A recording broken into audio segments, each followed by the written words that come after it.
Hello and welcome to Riverdale Books. Thanks so much for joining us for this evening's poetry workshop.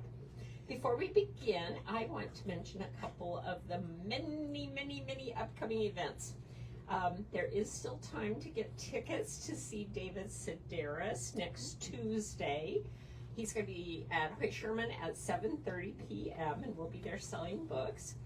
On Wednesday, the 22nd, we're hosting Steve L. Jones, and he's talking about his new book, A Giving Man, and that is the story of C.Y. Stevens, who C.Y. Stevens Auditorium is named after.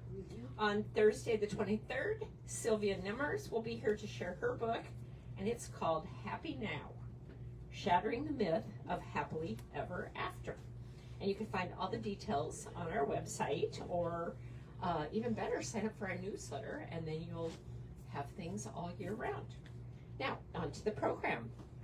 This is an introduction to the Japanese Haibun, is that the right way to say it? Okay, form of poetry.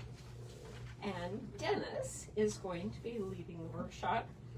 Dennis's poems and short stories have appeared in the North American Review, Starline, the Hawaii Pacific Review, the Sherlock Holmes Mystery Magazine, the Briarcliff Review Pushcart nomination, and on National Public Radio's Themes and Variations. His award-winning books include 3 collections of poetry, 2 volumes of short stories, and a novel. And he holds memberships in the Science Fiction and Fantasy Writers of America, the Science Fiction and Fantasy Poetry Association, the Military Writers Society of America, and he is a past president of the Iowa Poetry Association.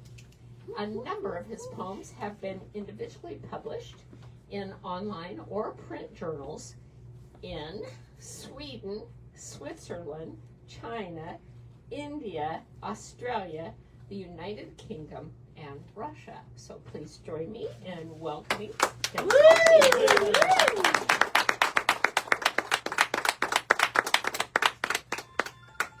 Well, I'll tell you, it's really nice to be back and see you all again. And being away for a year, just absent makes the heart grow fonder. And that's what's happened to me. So I really appreciate being able to see all of you and interact with you. And I hope that, I will again have the opportunity in the future. Tonight, we're going to take a look at another Japanese form. First, let me recognize it. I think I mentioned earlier, we have people from the Barnes & Noble Writers Group here, the people from the Ankeny Writers Group, along with some other individuals. We have Randy Brown, who's from Middle West Publishing, so our own publishing house here in Des Moines. So we might want to go out to his website and check out some of the books they published. There's military stuff, there's horror and science fiction, and he keeps expanding into all kinds of genres. So who knows what's going to come next? So keep track. You're bad influence. Yeah. He is also a veteran, so we have a veterans bond.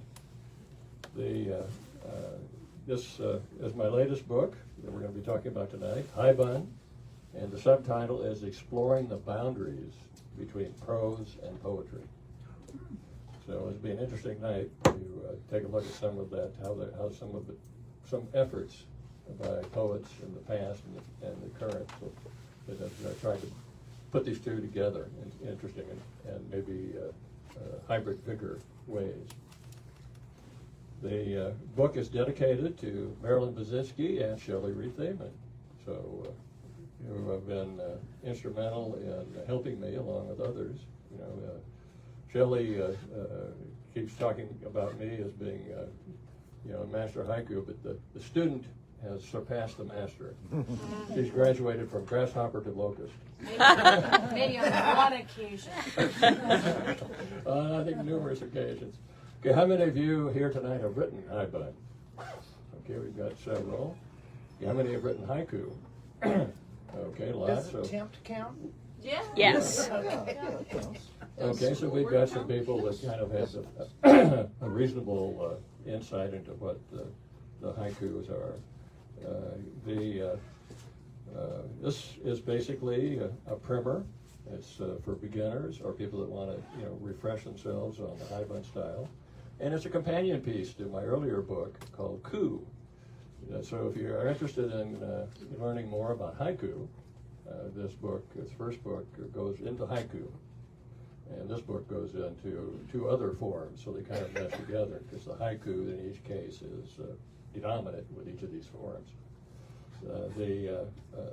This book, you can, in a section on traditional haiku, the 3-line 575 syllables.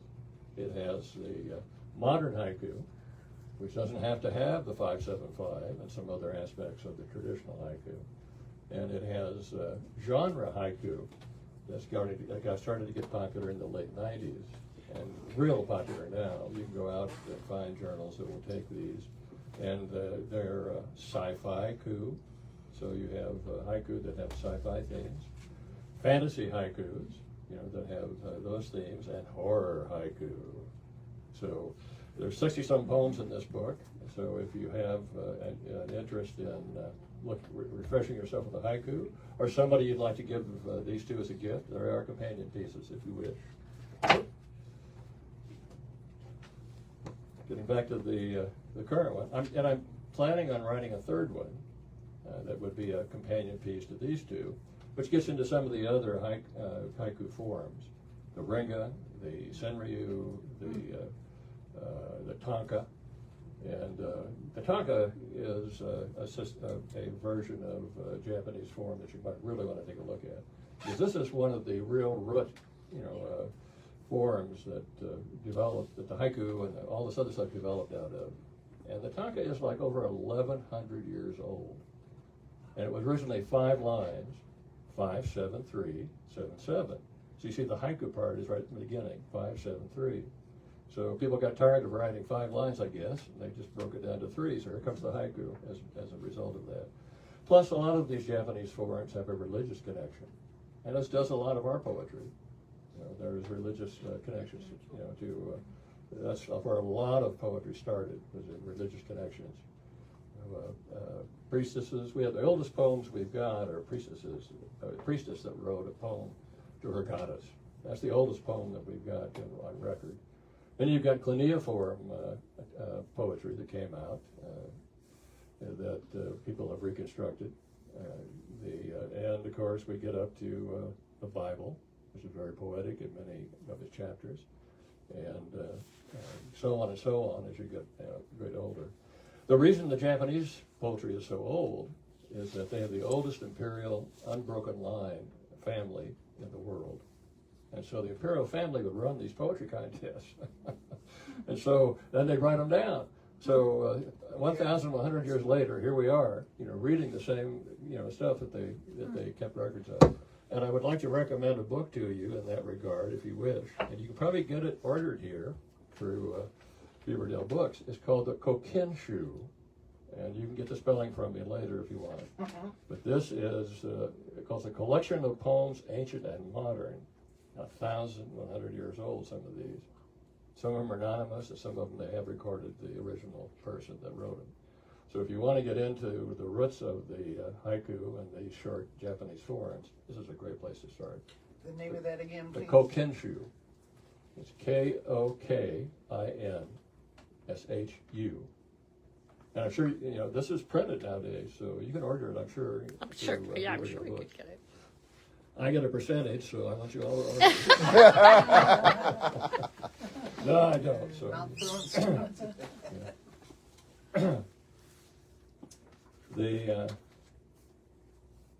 I think I mentioned some of the numerous forms of Japanese poetry, let's see. The book itself is really 3 chapters, and we've got the first chapter is an explanation of the Haibun and some of my poems, interpretations of the Haibun. The second chapter is guest poets. And we have 3 of them here tonight who will be reading when that section comes up. So I wanted you to get, more of a feeling for Haibuns that just didn't come from me by interpretation. So we're going to have at least 3 other interpretations tonight. So you'll get some variety. The third section is a short 4 or 5 pages on another Japanese form called the haiga. You know, it's all these hi, is in the symbols in the name, and this is the title actually has the Japanese kinji letters for haibun, and these first 2 letters are hai, and the last letter is bun. And so if you have haiku, these 2 first 2 letters would be there, and then you'd have a separate symbol here for the haiku. And the same with the haiga, this symbol, and then a ga, symbol. So I don't know whether that strikes your interest, but it did mine. Yeah. But, gee, this is really interesting. And the original interpretation was of the haikai type writing, regardless of what type of form it was the hai is informal, or vulgar, or common. So it wasn't they don't use the vulgar interpretation anymore. It's like common, or but in those days you can see what the culture thought of that poetry. There's some new vulgar poetry here. They didn't like obviously somebody didn't like the new poetry form coming out. They didn't adhere to their high standards of the previous poetry. established publishers. Yeah, the established publishers. So, I don't know, maybe that strikes a chord. You'd like to read vulgar poetry, you can, you can read it, or you can write some. And nobody will know. Yeah. The ultimate fun.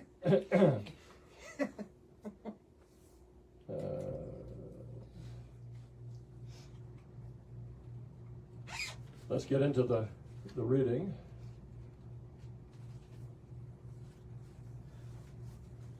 And we'll give you a definition. And I've got a handout later that I will give you that has another definition. So you get a couple of definitions. Because my definition is basically a summary, and this other one's a little more detailed. But the formal definition of a haibun is a short piece of poetically enhanced prose. And they even have a word for it, for prose poetry. It's prosometric. Prosometric. Of course it is. A short piece of poetically enhanced prose complemented by 1 or more haiku-style verses. So some of you have seen, the more common format. You have the piece of prose, and then you have a haibun or haiku at the end. Well, you don't have to put it at the end. It can be scattered throughout, or start off with one, or, of course, typically Americans, right? We're experimenting with everything, making it our own. So, that's one of the big funs about the Japanese forms, is that they just keep evolving and evolving and evolving into something new and exciting and more interesting. And of course, it's like anything, some of the forms that are evolved stop. So they're not popular or didn't go anywhere, and so nobody practices them. But others, continue to be practiced. And if you write haibuns, there are now a lot of journals that will take that haibun, as well as taking haiku and other Japanese forms. The accompanying poems may be traditional or traditional haiku. They may be modern haiku. They could be the genre haiku. So whatever you want to write in terms of a haiku style poem to go with your prose, you can do that. So it's a wonderful feeling of freedom. It's like running through the grass barefoot. Wow. Really, you can have the freedom to write just about whatever you want. And the subject range of haibun. They started out, Matsuo Basho, I don't know if you were familiar with him. 340 years ago or so, he popularized the haiku to start with. And then he popularized the haibun. And he wrote haibuns about his travels. So when he traveled someplace, he would write a piece describing that. Then he would have a haiku at the end, or something, right? So that was the original form. It was a travel journal. It was very poetic. However, it's a broad spectrum now. You can do autobiography, essay, prose poem, short story, diary, travel journal. I mean, whatever you want to put down there. Epiphany, you have an epiphany. All of us would want an epiphany, right? I'd like to have several.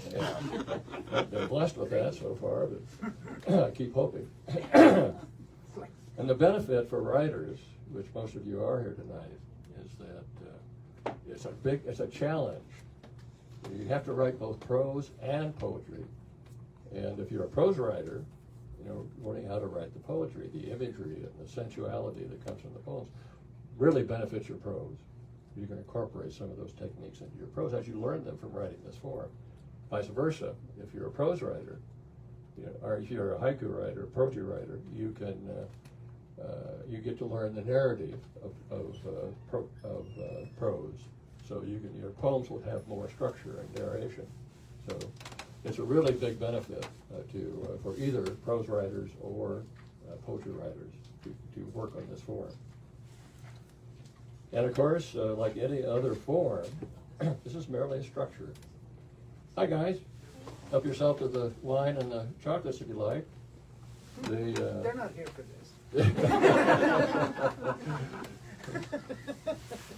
Thanks, now I've forgotten where I was. This is challenging ground. It's a form, and like any form, sonnets or whatever you want to do, you have to fill it with awe, image, and emotion. So you can master the form, but you also have to master the art. So you've got a double challenge there. But again, you get the dividends. Okay, let's try one. I've got a picture. I've got a picture of Matsuo in here. I've got a couple of pictures of him. One of them I'll hand out to you at the end. He was also a painter. And one of the things, the secret you don't know about Basho was that he was raised as a ninja. No kidding, in a ninja family. So here's a ninja guy, ninja Zen guy, So you have if you like ninjas, you're gonna like him. And you can critique his work because he's not around to kill you. There you go. Timing. Okay, let's go with the first one. And they do have titles. Titled Midnight on the Deck. Velvet dark embraces the lawn, sweeps up to cold tingle my feet, chest and face. The clipped smell of grass blood soaks nostrils. Moon and stars flutter. A shadow rabbit lopes across the lawn to invade a neighbor's flower bed. I set a tall Pilsner glass on the umbrella table, lacy beer foam cozy on the bottom. A meteor shower sprays rocket artillery trails across the sky. Fireflies wink from air and grass tops. Muzzle flashes in a jungle ambush. Tumbled ragdoll bodies of the soul fled flush my soldier's mind with agony. Nocturnal breezes run female fingers through my hair. Specters of women past giggle, moan, and sob. The snare of beauty, the stab of love. Age shakes my white hair and pits a lifetime of regrets against successes. Past events flicker in silent film noir. No balance achieved, I rock to soothe the tatters. The rabbit shade flicks out of the azaleas and coneflowers. Head and long ears turn towards me. Amber eyes glower. It whispers, there is still time to become human. It whispers, there is still time to become human. Since a lot of you don't have the books, the haiku portion of these will be read twice. So if you hear a dual reading, you're hearing the haiku, not the prose.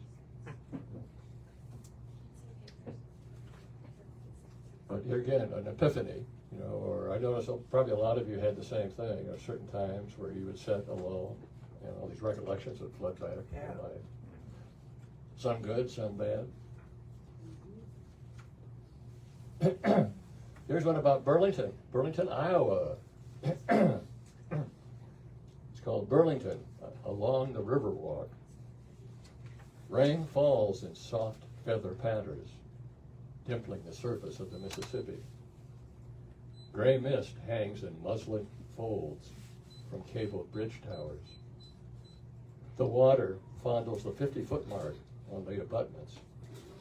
Plenty of headroom for the silent passage of black-hulled barges. In the brick-faced port building, A swell of laughter surrounds us, a warm sound on this cool morning. Wife, son, and I snuggle in our sweaters. The nestling scents of pancakes, sausage, and coffee swirl and eddy around us, mimic the river's foam-capped whispers. A steamboat's paddle wheel bites the river. A calliope plays Swanee.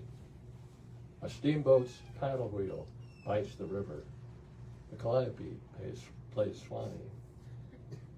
I think you're kind of getting the pattern now that the single most important thing in both aspects of this haibun, the prose and the poem, is imagery, strong, intense imagery. Now you can use you can use a lot of poetic techniques to gain that imagery. You can use alliteration, repetition, internal rhyme. I mean, there's all kinds of things that you can poet up your prose. So, and that's part of the benefit here of you prose writers not knowing poetry. You can learn a lot about poetry and their techniques just by writing them.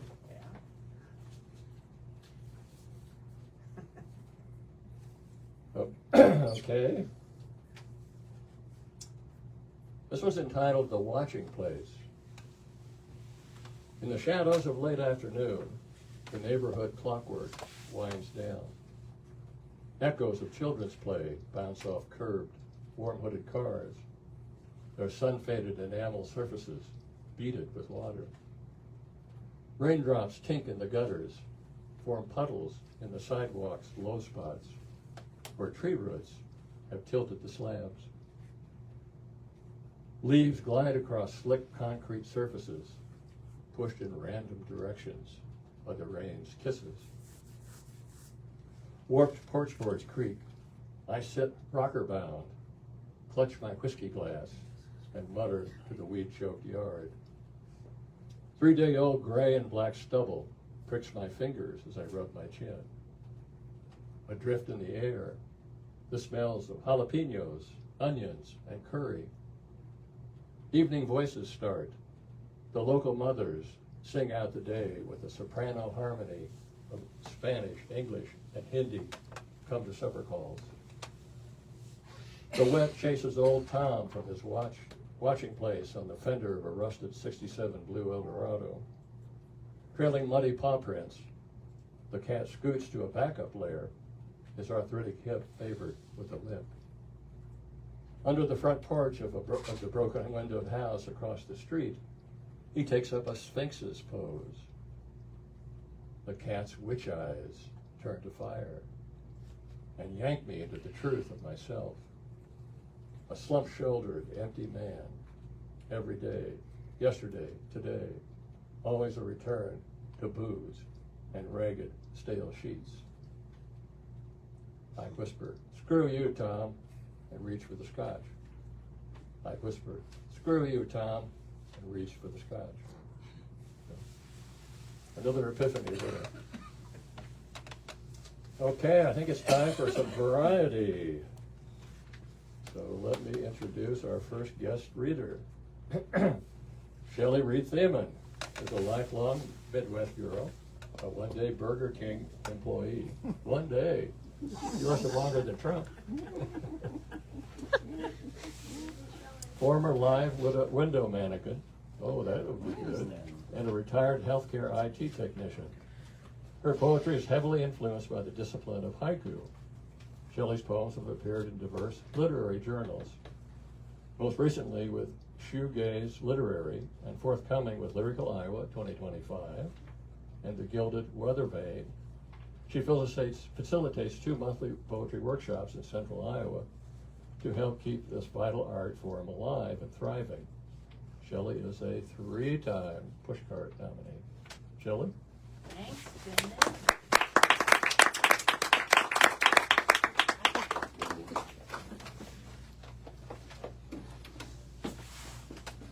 Gosh, Did you put There's the a microphone out there for you, lady. I don't think I need a microphone. Okay. Maggie, can you hear me? Okay. You know, first of all, it's an honor to be here. I grew up in Beaverdale. So coming back here is such a treat. And I think one time when I was in here, I asked about what this was prior to Beaverdale Books back in the 70s. So I feel like I'm almost on holy ground in here. It was a hair salon. Oh, No wonder it's holy ground. scoundrel. And Dennis, aside from my, I would say, English teacher in elementary school who partnered with the orchestra teacher to have a contest to choose a haiku to set the spring orchestra music to, which was my first experience with haiku. This truly is my haiku master. So to stand even in the same room with him and be invited to read is really an honor. This is called Transplant. And per the master's instructions, I'll read the haiku twice. She has 3 haiku scattered in her prose. So. Transplant. At the local garden store, heavy-headed begonias yawn in the terracotta prisons of their pots. Their price too high for something all neglect or over-nurture. The nursery is crowded with late May regulars. Geraniums, daisies, impatiens, marigolds, ferns. Been there, had them all. Afternoon moon, mezzo of the greenhouse, a butterfly solos. Afternoon moon, mezzo of the greenhouse, a butterfly solos. I browse, admire the fountains, the balm of their burbling water. A string of pearls plant catches my eye. They're worth the $30, but I can't wear them. Now, here's a head turner, a naked man orchid. Pass. On the same shelf, a Holy Ghost orchid, entirely out of my league. Gentle mist begins. In a mural of daydream, green thumbs come and go. Gentle mist begins. In a mural of daydream, green thumbs come and go. On the half-price table, a neglected, somber-looking plant with leaves shaped like violins. The tag announces, Fiddle Leaf Fig. An app on my phone warns of its poisonous sap, that an overly happy plant might outgrow its home, up to 10 feet indoors. That prime time for transplanting is late spring. Sold. Tanagers descant in the ficus lyrida. Distant spring thunder. Tanagers descant in the ficus lyrida. Distant spring thunder. Thanks for the opportunity, Dan.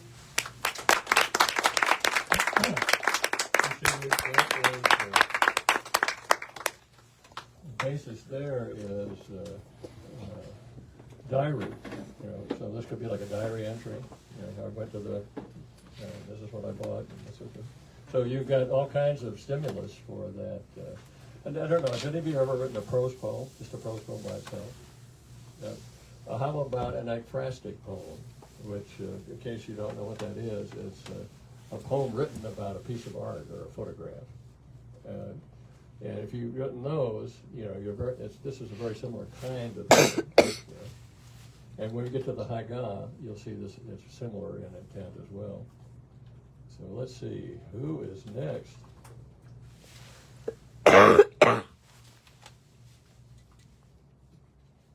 Okay, Julie Allen Johnson is a Sawyer's daughter from the American Midwest whose current obsession is tackling the rough and tumble sport of quilting and the accumulation of fabric. It's fabric, it will get you every time. She enjoys the company, camaraderie, and accumulated wisdom of various poets and writers she's met since her publishing journey began in 2018. a Pushcart Prize and Best of the Net nominee. Her work can be found in Starline, Coffin Bell, Haiku Universe, Lowestoft, Chronicle, Chestnut Review, and other journals. Julie enjoys photography and writing the occasional haiku, some of which can be found on her blog, A Sawyer's Daughter. In case you're not sure what a Sawyer is, that's a saw guy, saws. Well, Sawyer's Daughter, if you want to check out her blog.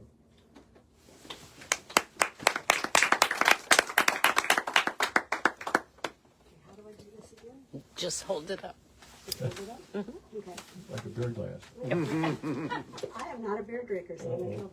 Coca-Cola glass. Okay.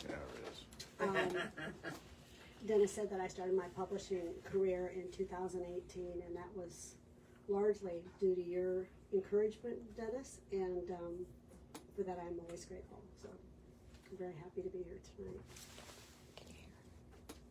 I wrote Haibun that was originally published in the Sunlight Press, I believe in 2023. It's called An Absence of Sunlight Scattering.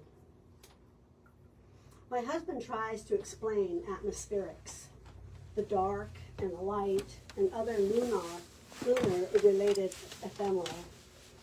After I wonder aloud, why does the sky appear black and void in photographs of planet Earth taken from the moon? Math I can grasp, but science wrecks my brain. And then I think, girl, you're not really trying.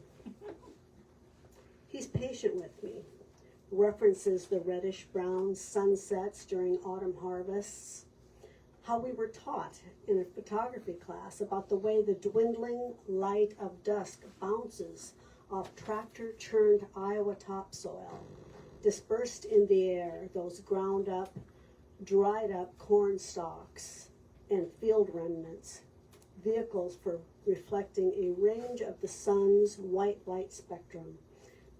He tells me how the exosphere of the moon differs from what we experience here on Earth. I think I understand. But then I try to regurgitate what he's told me, and the words won't come. There's only a vague concept lodged in my head, fading fast, that I'm just not able to articulate. I can thrill to the awe and majesty of our world, the immensity of the unknown, the unreachable vastness of what we are unable to observe, without the need to elucidate its mysteries. I content myself with that, just that. My failure to fully understand never diminishes its marvels, nor dampens my desire to absorb ever more, even though sometimes it only goes in one ear and out the other. Our inscrutable universe, slivers of comprehension, the limits of my understanding. Our inscrutable universe, slivers of comprehension, the limits of my understanding.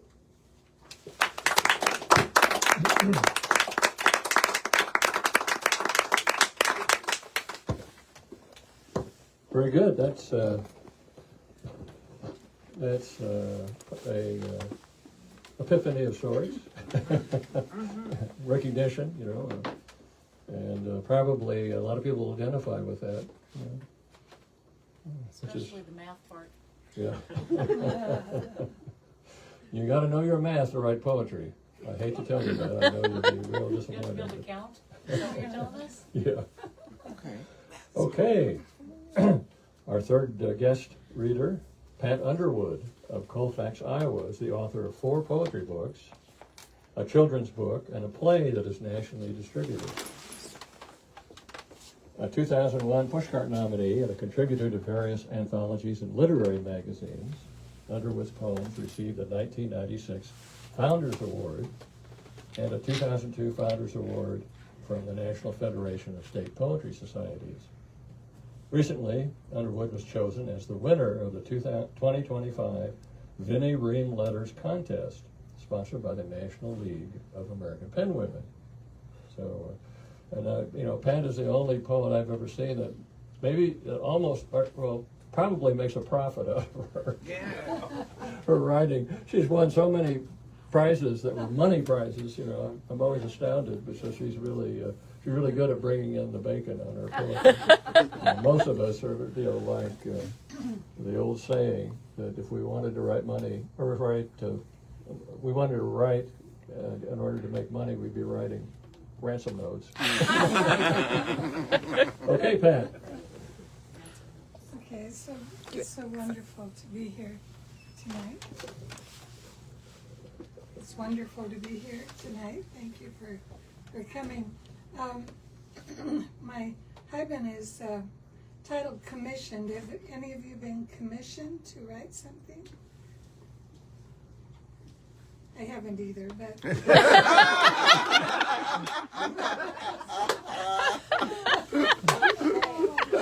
The stimulus for this Haibun is wishful thinking. so this is called That. Home from the dance at 13. You slump to the bedroom floor, paralyzed from the chest down. Down 6 months in a hospital, your brilliance leaped from page to page, book to book, until you were home again in school, carried class to class. Commissioned by self to walk, commissioned by self to study. I remember the night you danced with me, as though your staggered gait disappeared into our silence.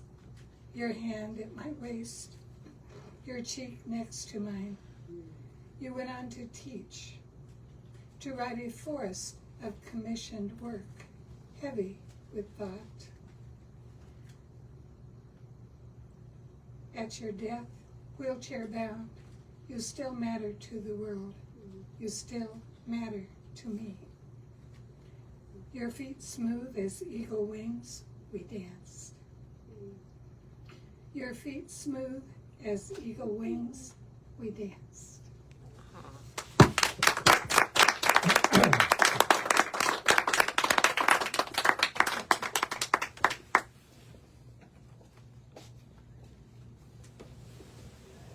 Okay, any questions at this point? I mean, you're welcome to ask questions in between poems, or we can, at this point, any questions or thoughts you wish to share? Tons of them, but I don't wanna. This is a room full of poets and they have nothing they wish to share. I can't believe it. Yeah, exactly. Well, I've tried to do a few of my poems that have some humorous parts to them. So this next one is kind of my poem of respect for these old B-grade movies, you know, like Them, where the giant ants eat everybody, or the giant Gila monsters, giant tarantulas. I mean, they had this whole series where atomic radiation creates all these monsters, and then they end up eating up tanks. You know, somebody finally figures out a way to kill them or put them back to sleep or whatever. So anyway, this is my poem dedicated to those movies. They're alive, alive! Thousands of years ago, they crept into our homes to create dank and secret lairs where they patiently plan and plot. We clean them out, but they grow again from the refuse. The survivors become more clever and cruel. Big eat the little, become stronger, larger. Someday they will be ready. Out from under the couches, from beneath our Posturepedics, they will rise. We're unprepared. The mutant dust bunnies are coming. We're unprepared. The mutant dust bunnies are coming. That's the only thing they didn't make a movie of mutants about. But when I first wrote this, it was with the poets group up in Ames, the Third Stanza group, and we actually produced a little book of dust bunny poems. So, I don't know where that went. It's disappeared somewhere in my archives. Like a dust bunny. Yeah. Like a dust bunny. They probably took them. Underneath my bed, the dust bunnies are reading it. I'll do one more, and then we'll go into the haiku. Okay. Any of you been to the Florida Keys? You seen Hemingway's house? Yes. Robert Frost even had a summer home there that he used to rent and go down and write. So it's got its literary roots into Key West. Yeah. But Hemingway's house is really interesting. I could have stayed there for hours looking at his stuff. Actually, he even had his original typewriter up in his den over the garage. You know. And dried up, one of those old-fashioned spools of ribbon, ink spools. And it was all dried up and crumbly, but they said, well, he used to go, he had built his house was 2 stories, and he'd build a little bridge over to the 2nd story of the garage. So you could walk over that and go into his study. He said every morning he'd go over and he'd type for a while, and usually an hour or so. Then he'd quit and go down and drink at the local pubs. Don't forget the cats. The cats, yeah, he kept 6-toed cats, which was a mutation that was very handy for the sailors down there because they had cats on board to keep the rats down. Well, 6 toes, you didn't get washed overboard so much. They could hang on to the rigging, in case the waves came over the boat. So he had, they still have them down there, the foundation keeps. So you want to see a 6-toed cat, And he also had a fountain out there the cats are drinking out of, and it was a urinal. His favorite water hole was getting, at one point, was getting remodeled, and they were tearing out all this. So he came home hauling this urinal. So, I mean, you gotta give the guy credit. Yeah. Okay, another Haibun. It's entitled "Off the Keys in the Red Witch." My catamaran's scarlet-striped bows rise and fall, cut the violet-humped sea. Her sails slivers of white, she and I alone on leagues of dark, broken-topped water. The witch's twin hulls slap cross seas, fling foam fingers. Salt spray stings my razor scrapes from my morning shave. We tack. Air spills from canvas. It flaps and whip cracks. The cat and I race before storm winds. Bows submerge and lift. Lightning-veined black thunderheads chase us inland. My weather-tangled hair blows back, stiffens into random mineral-crusted dreadlocks. A last great ocean surge. The boat shudders. My heartbeats spike. The cat plunges into billowing thick mangrove swamp. I lower the mainsail. The tree's waxy spiked leaves swat the rocking mast. I tie down fore and aft to brown, knobby-kneed roots. The stalked eyes of tree crabs peer from behind branches. Unleashed rain slashes and beats against the leaves, against my clinging t-shirt, against my cut-off jeans. The witch's aluminum hulls, crazy rattle, wild, heavy metal, snare drums. The witch's aluminum hulls, crazy rattle, wild, heavy metal, snare drums.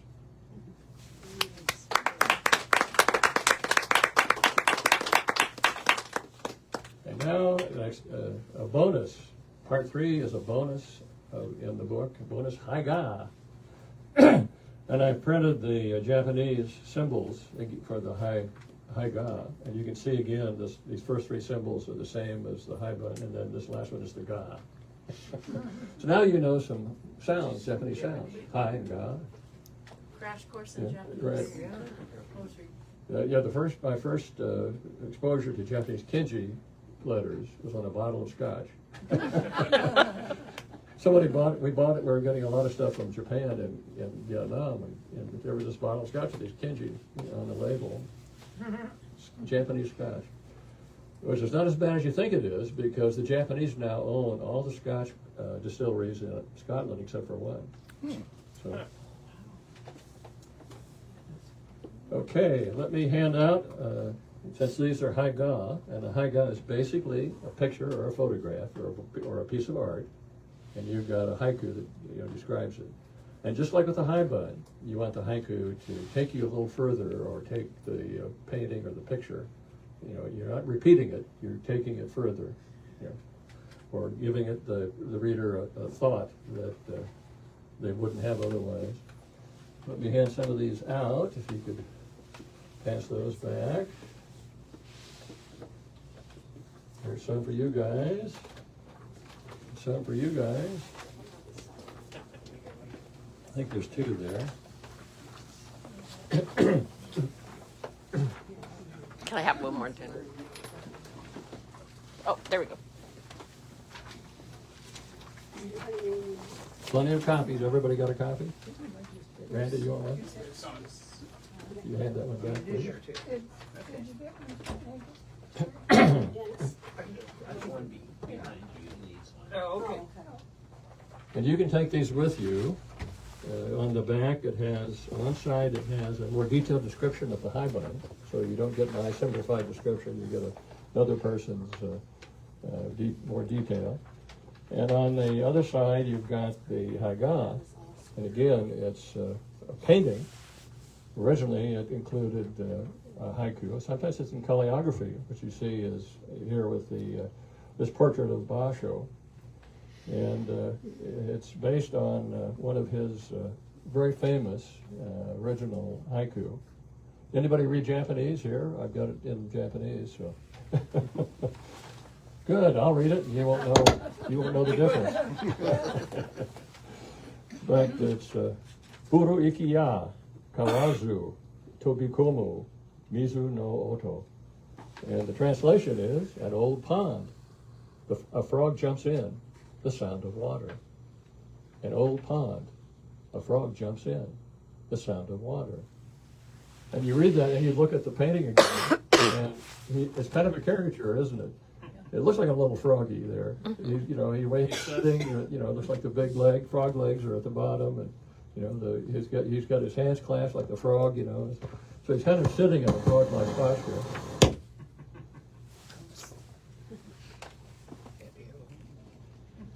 Then that's a classic and one of the original haiga.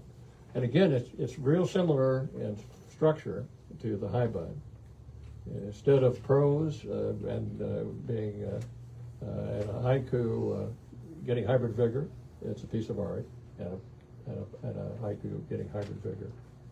So if you've got some one of the things you could do is you got some haiku out there already, find a picture to go with it. Get a twofer. I got a haiku and I got a haiga. Boy, I got a haiga. Okay. Then the second one is one of mine. And this really struck me when I first saw this. It was some years ago. It's a Romano-Egyptian mummy burial board of a young woman, 3rd century, and it's on display at the Louvre in Paris. And look at that, 2,000 years old. Look at the color and look at the way it's painted.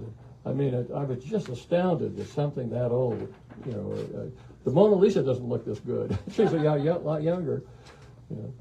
So I kind of got a crush on this woman, and for all the good it does, there's 2,000 years separating us. But so I wrote this haiku to go with it. Your beauty locked in the wax of bees, 2,000 years dead. Your beauty locked in the wax of bees, 2,000 years dead. And I don't know, it's called eucastic art. And they take beeswax and liquefy it, and they put pigment in it. Then they paint this pigmented wax like you would a normal painting. Well, the paint is locked in this wax. Unless it burns up or comes under terrible heat, it'll last forever. Now, there are still people that practice this art. So any of you that want to get a 2,000-year-old painting of yourself that will last for 2,000 years, here's your big opportunity. And there's several more haiga in the book. So.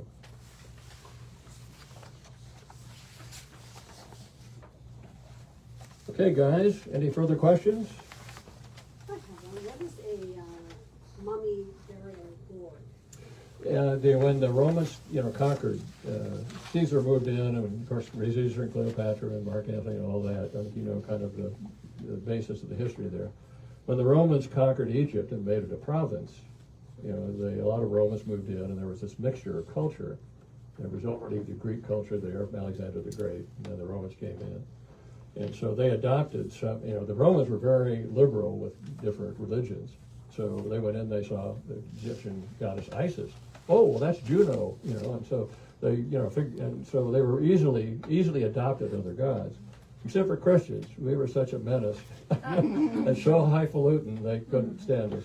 Every other religion they were happy to live with. So, and of course, when you get these two forces together, you get kind of a dialectic where the cultures merge, and then there's some of one culture, is adopted by the other, and vice versa. So the Roman would be mummified in Egypt, and but then they also came with these, instead of like King Tut with a gold mask, or paintings of him, that they did these burial boards. Hell of a lot cheaper. Yeah. So that came. There's quite a few of these. So cover the casket, right?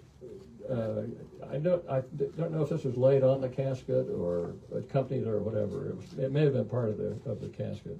Okay. But the Louvre has other examples, and you can go out on the internet and you can call up these. So if you have an interest in these burial boards, there is information out there you can look at.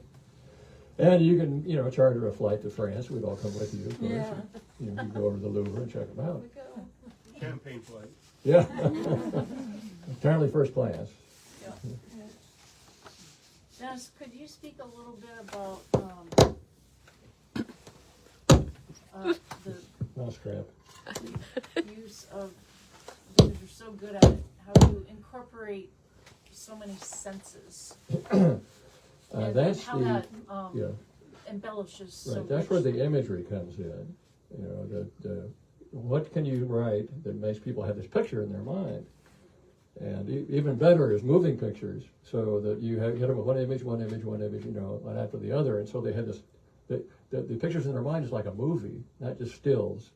Or maybe if you're not quite so lucky, it's more like the old, what was it, you click the shutter and you got the slide, a slideshow.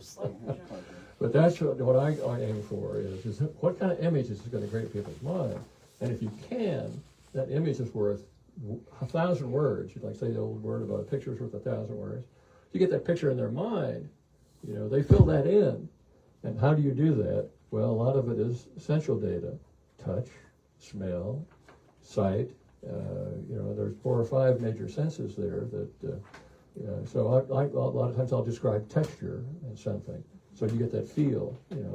Or if you've had, if that strikes a memory in you, or you already know what that is, then you have this momentary bloom in your mind. It's this image, and I think that is the key to just about all poetry, but in particular to the Haibun.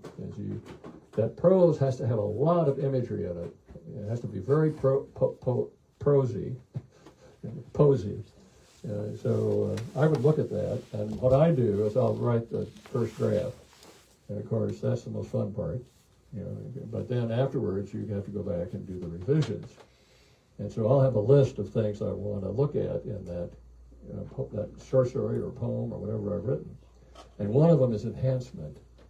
How can I enhance this writing so it has that impact and imagery? And are there action verbs? Are there what kind of techniques can I use to really make that reader feel what it is that I'd like them to feel, or at least get close to it? And of course, everybody's so different. 10 people can read the same thing, and 8 of them will like it, 2 of them will think it's terrible. So you take your chances. But I think the imagery and the sensuality. The senses are the most important thing to get in there, whether it's prose or straight prose, or whether it's short stories or poetry, and you can see that in where some of the movies that have been made from novels, or even short stories, that they pick up that imagery out of the writing and put it into the movie. And you can sense it right away that this is a poetic moment. And there's several of them, like Casablanca, where he says at the airport, the goodbye, that is so poetic. I mean, it just almost makes me cry every time I see it. But he tells her, that he doesn't want her to go, but he tells her, you got to be with him. You're his, strength, and it never would work for us and stuff like that. So, but they do it in such a poetic way, and I also like the part where the actor that I think just died recently. He was in the war movie, and about the napalm. The smell of napalm in the morning. I mean, whoa! Yeah, was that wonderful? Those lines. I mean, it's just poetry, pure and simple, prose poetry. You get such imagery out of it. The smell of napalm in the morning. Whoa! Now most of you haven't smelled it, but I have. Randy, you may have smelled it too. So it really brings images back.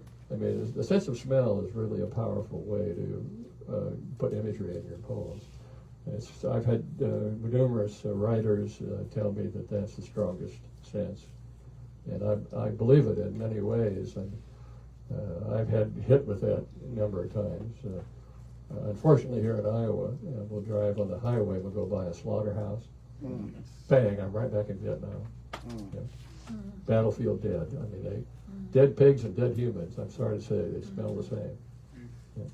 So there's things that take you right back to those experiences you've had, strong experiences. Doesn't have to be PTSD, but maybe you had a strong experience. And when you smell popcorn, there's all kinds of smells that will generate images in your mind, and you hope that that's one of the things you can use in your writing. But to transmit the intent of your poem, the emotionality, the imagery, the color, It seems to me the trick, though, is not to say, the challenge of it is not to say, and it smelled like. No, you can't. You don't say yeah, that. you have to get at it a different way. Right. Show us, don't tell us. You Yeah. sneak it in. They get, oh, he snuck that in. Whoa. Or she snuck that in. Diane, did you have a question? Okay. Anything else, guys? How many? Oh, yes, sir. Is there any real difference between a prose poem and the first part of the Haibun? Not necessarily. Well, I have to admit, that's kind of like, I have never thought I was a good poet, but you're kind of sounding like a lot of my poems tonight, so I'm feeling kind of good about myself. Well, I go to. Yeah, keep studying it. They'll cure that. Yeah, I wrote a poem for this latest IPA conference and sent it in. If you belong to IPA, the conference is twice a year, spring and fall, and you can send a poem in, an anonymous poem, and a critiquer will critique it. And one of the poem I sent in was Ars Poetica. It was a poem about poetry. And basically I'm quoting John Kenyon, who was a famous British professor. He was taught at Sandhurst, their military institution.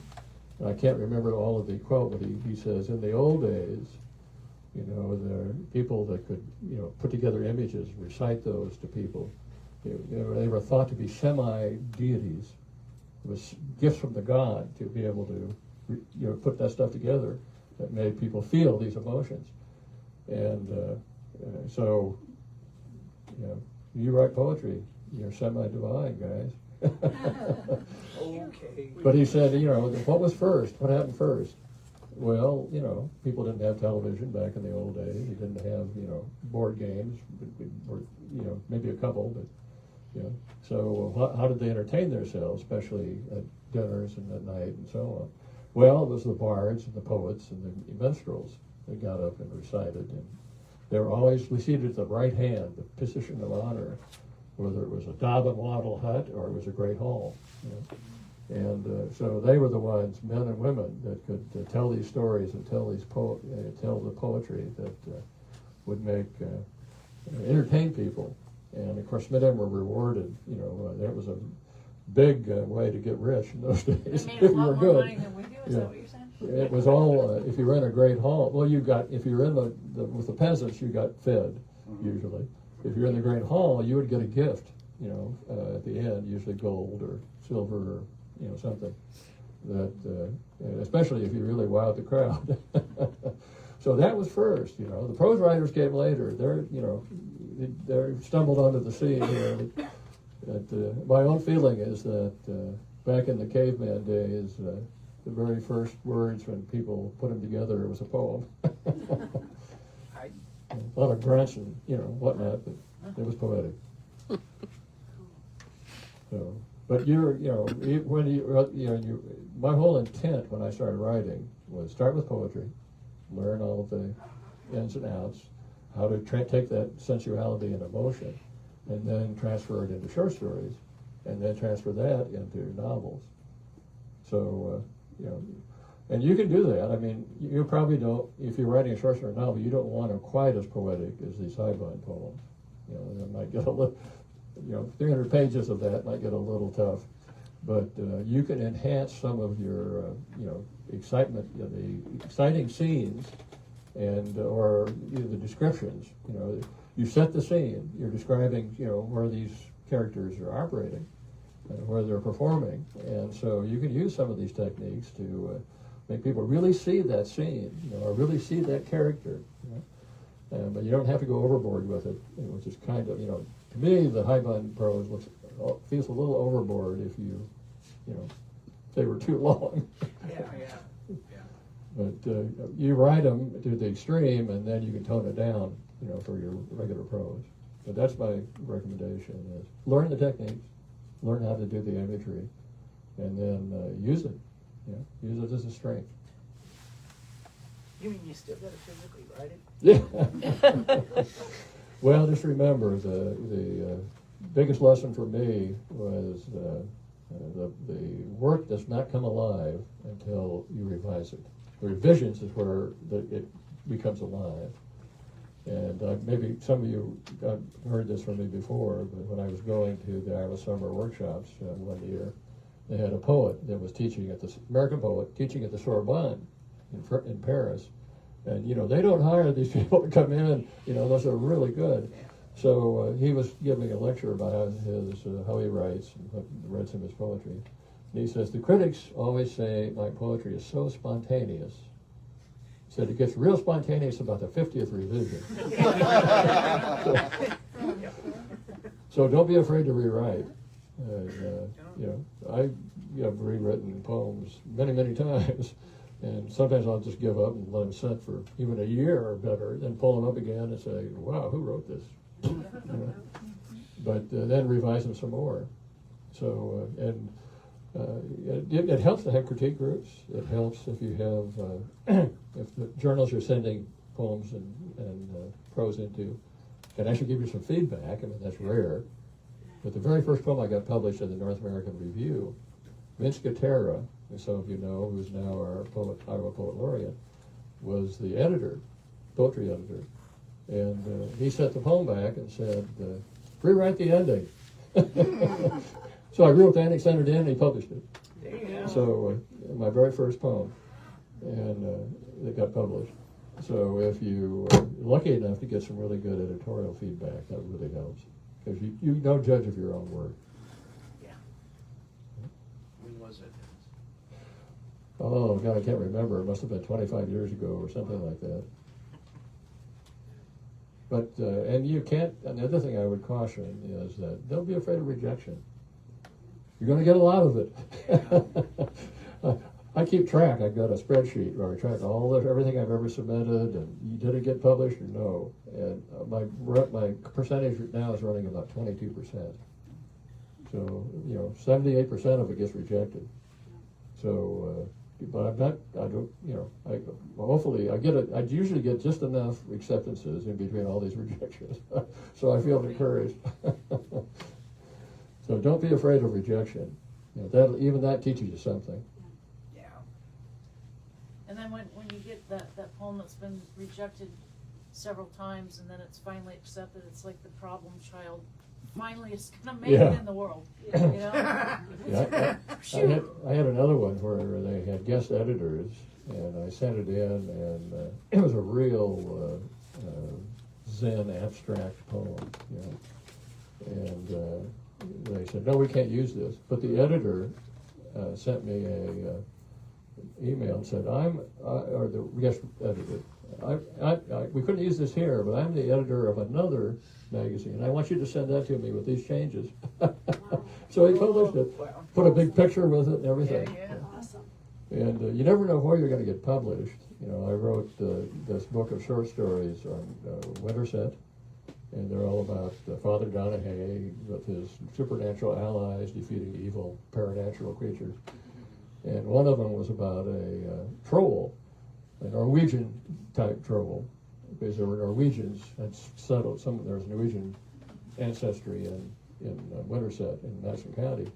And of course, trolls love to get under bridges. So I thought, Madison County, that's really good. They got all these bridges, and the trolls would be attracted. So I wrote that, and then so there's this Norwegian American newspaper. And so I thought, well, I wonder if they'd bite on this. So I sent it in, and they published it on the front page with a big picture, color picture of this troll underneath the bridge. And they paid me. So, Yeah. so don't be afraid to send stuff in. I mean, you just never know. Even City View.